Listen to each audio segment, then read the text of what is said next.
یہ شہر آج بھی منتظر ہے اس روز کا جب کوئی اسے پھر اس کے اصل نام سے پکارے۔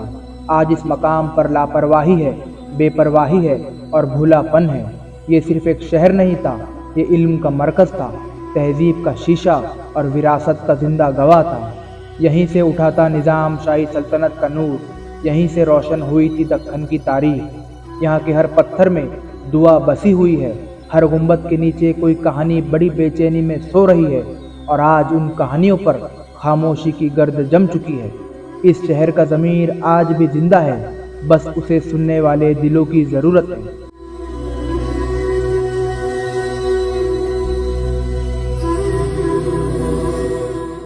ناظرین، ظاہر سی بات ہے کہ شہروں کے نام بدل دیے جا رہے ہیں، جیسے کہ اورنگ آباد کا نام سمبھاجی نگر، عثمان آباد کا نام دھاراشیو اور احمد نگر کا نام اہلیہ نگر۔ لیکن یہ بات صاف ہے کہ نام تبدیل کرنے سے تاریخ نہیں بدلنے والی، لیکن افسوس اس بات کا ہے کہ لوگوں کے دلوں کا درد کافی بڑھ جاتا ہے۔ افسوس، اس شہر کو آج اہلیہ نگر کہا جاتا ہے، لیکن تاریخ کے صفحوں پر آج بھی ایک نام کہیں روتا ہوا نظر آتا ہے۔ سن 1494 میں کرناٹک کے بہمنی سردار ملک احمد نظام شاہ نے اس سرزمین پر ایک شہر بسایا جس کو نام دیا گیا احمد نگر۔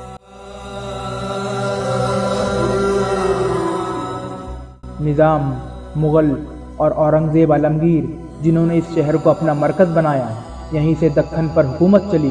اورنگزیب عالمگیر نے اس شہر سے اپنے زندگی کا ختم سفر اعلان کیا۔ آج ٹوٹے ہوئے گنبد ہیں، گرتے ہوئے مینار اور سنسان مسجدیں ہیں جو کبھی عبادت سے روشن تھی، آج خاموشی سے بوجھل ہے۔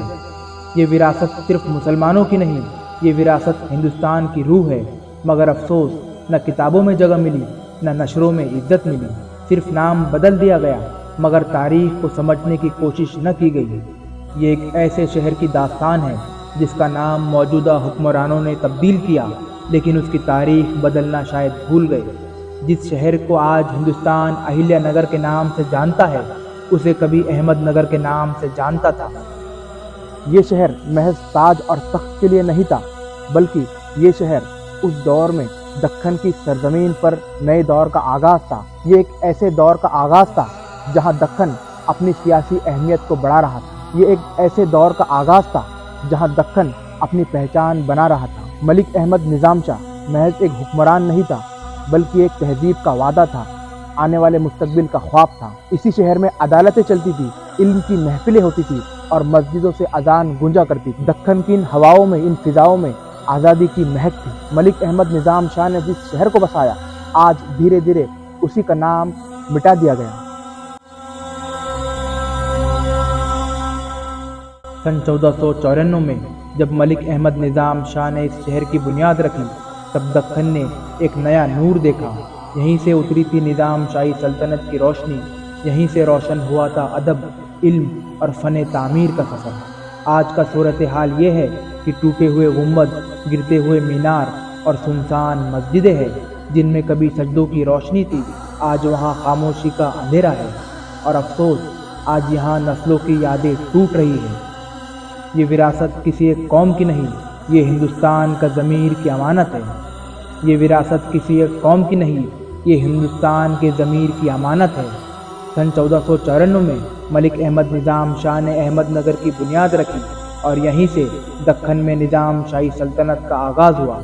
ملک احمد نظام شاہ نے اپنی زندگی میں ہی اپنا مقبرہ بنوایا تاکہ موت کے بعد اس کا نام اسی مٹی سے جڑا رہے۔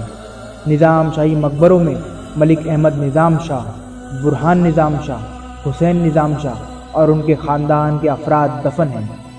یہ مقبرے صرف قبر نہیں، یہ صدیوں کی خاموش کتاب ہے۔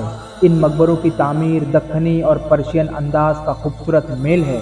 چوڑے گنبد، اونچی قیمتی محرابیں اور پتھروں پر لکھی ہوئی آیتیں مانو آج بھی خاموشی میں قرآن کی تلاوت کرتی محسوس ہوتی ہیں۔ اس دور میں مقبرے صرف قبرگاہ نہیں تھے، وہ ادب اور تہذیب کے مرکز بھی تھے۔ وقت سب کچھ بدل دیتا ہے، مگر کچھ زخم کبھی بھرتے نہیں۔ نظام شاہی مقبرے آج بھی اپنے زوال پر آنسو بہا رہے ہیں۔ آج یہ مقبرے محض سیاحت کے لیے نہیں، بلکہ ہمارے ضمیر کے امتحان کے لیے کھڑے ہیں۔ سوال یہ ہے کہ ہم اپنی وراثت کو صرف تصویروں تک محدود کر دیں گے یا اسے زندہ رکھیں گے؟ نظام شاہی مقبرے یہ صرف قبرگاہ نہیں، یہ احمد نگر کی روح ہے۔ اور جب تک یہ زندہ ہے احمد نگر زندہ رہے گا۔ سینا ندی کے کنارے موجود یہ عالیشان مقبرہ آج بھی ملک احمد نظام شاہ کی قدموں کی آہتوں کو محسوس کرتا ہے۔ یہ ویڈیو صرف ایک یاد دہانی ہے کہ شہر محض عمارتوں سے نہیں بنتے، شہر زندہ رہتے ہیں کہانیوں سے، ان کی تاریخ سے۔ شاید نام بدل گئے، تاریخ بدل دی گئی، لیکن آج بھی احمد نگر کی سرزمین پر ملک احمد نظام شاہ کا وجود قائم ہے، اور لوگوں کے دلوں میں آج بھی احمد نگر یہ نام موجود ہے۔ ملک احمد نظام شاہ کا انتقال سن 1510 میں ہوا، اور اسی شہر میں سینا ندی کے کنارے ان کا عالیشان مقبرہ تعمیر کیا گیا۔ کرناٹک کے سردار ملک احمد نظام شاہ نے سن 1494 میں احمد نگر سلطنت کی اور اس شہر کی نیو رکھی، اور سن 1510 تک اس شہر پر اور احمد نگر ریاست پر حکومت کی، اور سن 1510 میں ان کا انتقال ہو گیا، اور اسی شہر میں سن 1510 میں سینا ندی کے کنارے ان کا مقبرہ تعمیر کیا گیا اور ان کو یہیں دفن کیا گیا۔ اسی مقبرے کے احاطے میں ان کے رشتہ دار، ان کے اہل و عیال کی مقبرے، ان کی قبریں بھی موجود ہیں۔ ناظرین، افسوس اس بات کا ہے کہ آج بھی احمد نگر کی کئی مسجدیں، مقبرے ویران، گمنام، بے بس حالت میں پڑے ہوئے ہیں، جن کا کوئی دیکھ ریکھ کرنے والا نہیں ہے اور جن کو کوئی یاد کرنے والا نہیں ہے۔ ناظرین، احمد نگر کی داستان اگر آپ کو اچھی لگی ہو تو ویڈیو کو لائک کرنا، شیئر کرنا اور چینل کو سبسکرائب ضرور کرنا۔